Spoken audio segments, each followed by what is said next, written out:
Le saviez-vous? Nous pouvons tirer une leçon très importante des os de Joseph. Oui, ce Joseph de la Bible, le fils de Jacob. Eh bien, si Joseph était né à notre époque, on aurait certainement dit qu'il était un enfant gâté. Cet enfant avait tout.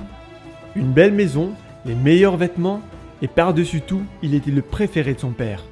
Vous voyez, Joseph avait de nombreuses raisons de devenir un adulte gâté. Mais Dieu, dans sa grâce, a éloigné Joseph de sa confortable demeure pour qu'il devienne esclave dans une terre étrangère.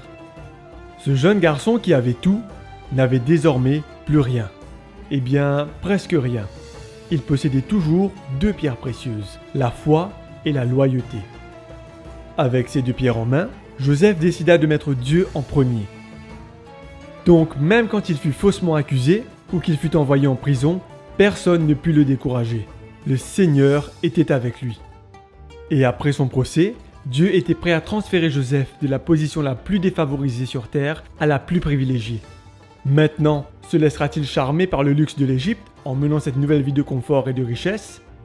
Nous savons que lorsque Satan ne peut nous toucher par les épreuves, il utilise la richesse et le confort pour que nous perdions de vue ce qui compte vraiment. La vie de Joseph montre que Satan n'a réussi dans aucune des deux approches.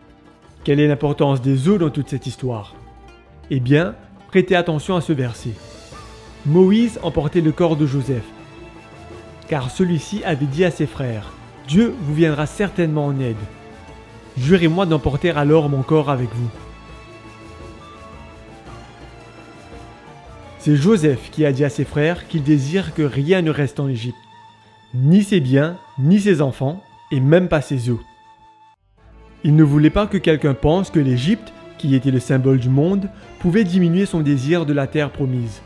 Alors que vous rendez vos dîmes et que vous donnez votre engagement, demandez au Seigneur de placer aussi vos pensées, votre famille, vos biens et vos ressources dans un autre pays, notre véritable et éternelle demeure.